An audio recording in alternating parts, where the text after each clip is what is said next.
Bonjour.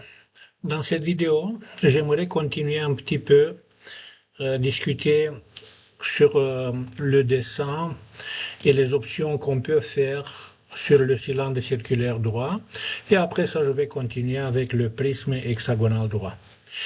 Comme nous avons pu constater, pour le cylindre circulaire droit, les unités de dessin ont été les millimètres. Par contre, dans le dessin, on voit des dimensions qui semblent être différentes, sont en pouces. Alors comment on peut régler ça? Eh bien ici, on a le bouton Drawing Properties.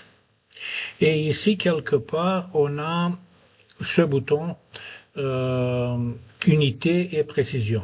Et comme on peut constater, pour les unités, on a les inches, les pouces. Donc ici, on va changer millimètres. Et dès qu'on fait ça, on regarde ici, les dimensions sont déjà en millimètres, ce qui est bien. Donc ici, maintenant je ferme cette fenêtre. Je peux revenir ici et je pourrais lui donner une précision à 0. Ici. Donc c'est bien Escape. Ici la même chose. 100 décimales, Escape, et on a obtenu cet élément. Maintenant, regardons un petit peu sur les autres propriétés. Quand on regarde la pièce qui est ici, le cylindre, au début, on ne lui a pas donné un matériau précis. Mais on peut faire ça ici en cliquant, puis clic droite. Donc sur la pièce numéro 1, clic droite, et après ça, on peut lui attribuer un matériau, ou dans mon cas, puisque j'ai déjà fait ça, éditer le matériau. Et ici, on peut cliquer sur la flèche, et dans la flèche de la bibliothèque, on peut choisir quel matériau on veut. Et je me suis proposé, par exemple, prendre l'aluminium. Une fois qu'on a fait ça, il est déjà là, sinon je peux le changer. Par exemple, je vais lui donner ici je crois qu'à la lettre S, je vais trouver l'acier.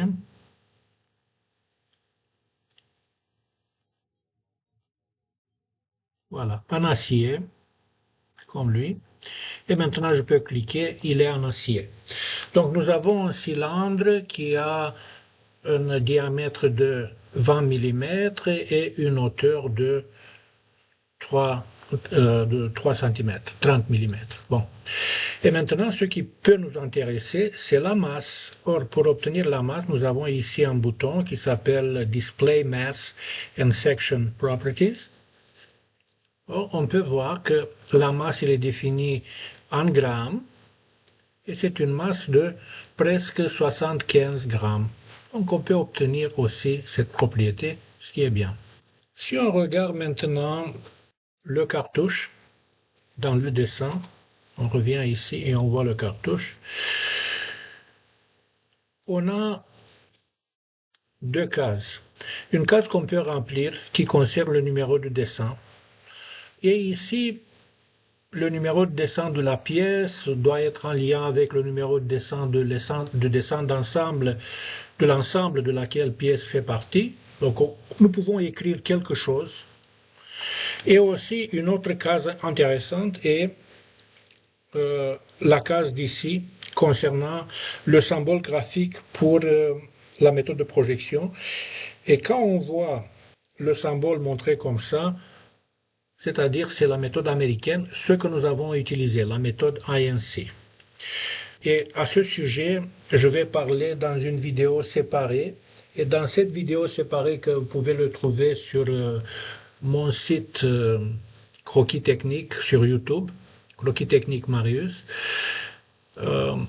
j'explique la différence, le lien avec la géométrie, ou plutôt le manque de lien avec la géométrie descriptive traditionnelle.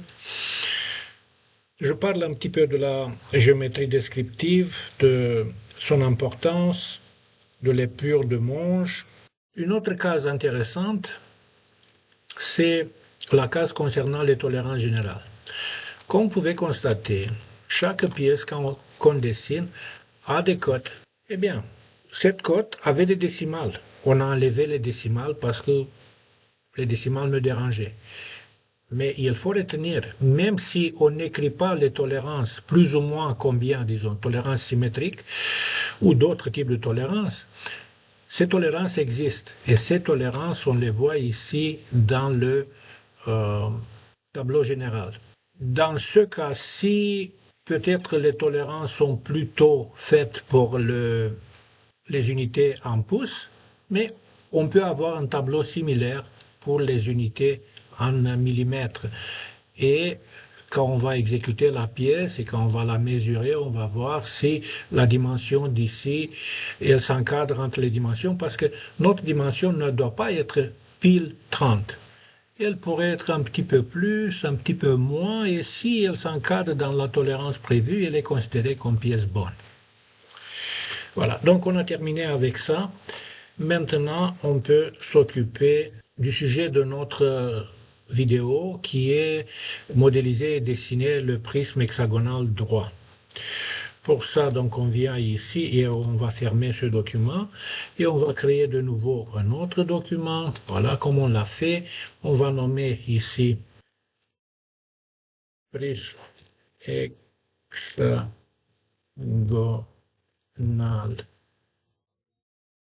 droit et on va créer. Il faut retenir que le prisme hexagonal droit, c'est un objet qui est de très grande importance parce que la personne qui sait comment dessiner le prisme hexagonal droit, comment obtenir les projections orthogonales, les bien dessiner, pas avec un logiciel, parce que le logiciel, vous allez voir, ça fait rapidement et correctement, mais supposons en AutoCAD ou en croquis. Cette personne sait travailler en trois projections orthogonales en concordance. Il y a tellement d'erreurs qu'une personne peut faire et souvent même des dessinateurs expérimentés font les mêmes erreurs. Ok, donc on va créer un croquis. Le croquis, on peut le faire par exemple dans le plan de dessus. Ok. Et ici, ce qu'on aime dessiner, on aime dessiner un polygone qui pourrait être circonscrit par exemple. Et on va regarder comme ça la vue. Donc une fois de plus, hexagone, une fois de plus, circonscrit, c'est ça le point.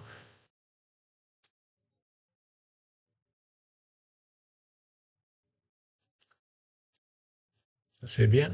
Et ici, la dimension, on va lui donner une dimension de 4 par exemple, 4 pouces. Et on a obtenu cet élément. Donc, le hexagone, il est inscrit dans un cercle. Bon, maintenant on a terminé le croquis et on va faire une extrusion. On va choisir ça pour extruder.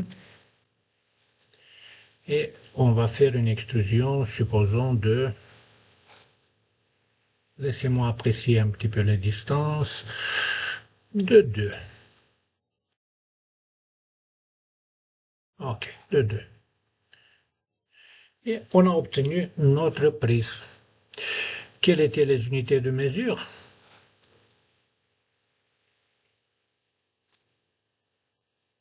Workspace Unit.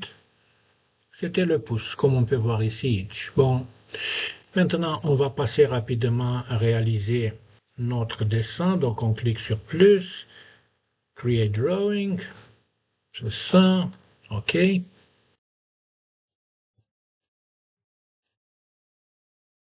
Et on va placer cette pièce.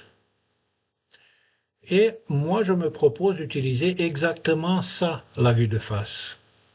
Ça, la vue de face. Ça, la vue de dessus. Je reviens dans la vue de face.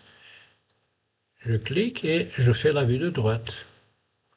Et aussi, j'aimerais faire une vue projetée ici. Comme vous le savez déjà, cette vue projetée, j'aimerais la modifier un petit peu. Donc, voir les lignes cachées. Aussi, voir l'ombrage, disons, une couleur. Bon, aussi, j'aimerais ajouter les lignes de les côtes. Pour les côtes,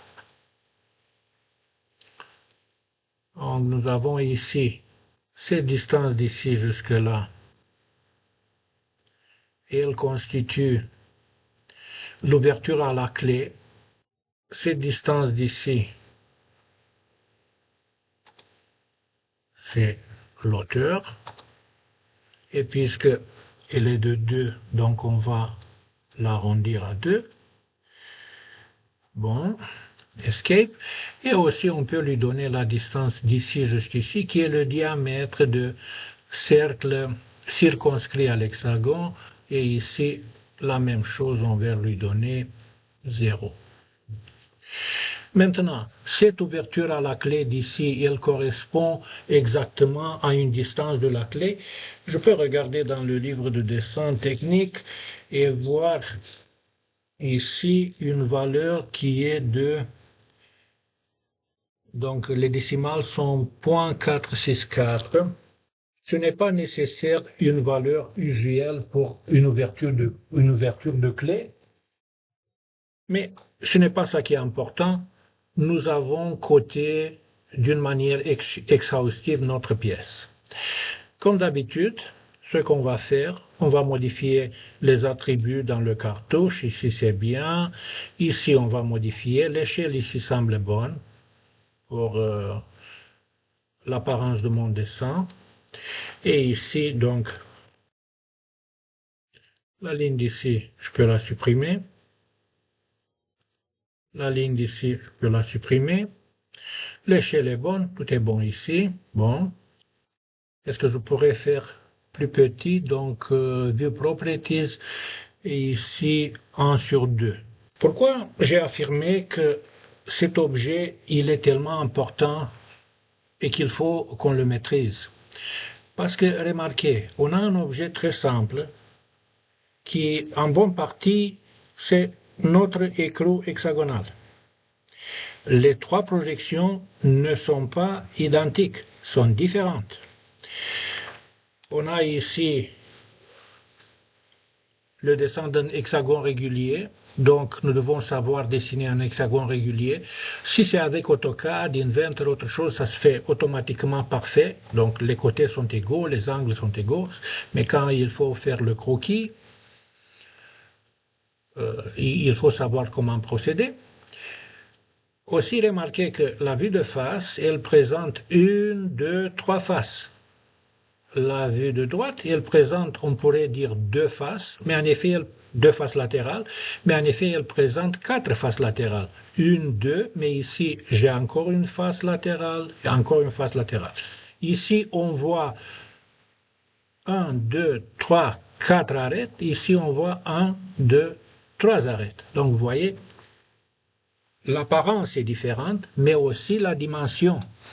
Cette dimension d'ici, bien sûr, elle est égale à ça. Et cette dimension, elle est plus grande que la dimension d'ici jusqu'ici, qui est égale à ça. Donc, il y a beaucoup de choses à apprendre si on maîtrise ce solide simple. Je crois que je vais continuer avec un dessin à réaliser en 3 projections orthogonales d'un solide composé de plusieurs solides simples. Ma suivante vidéo.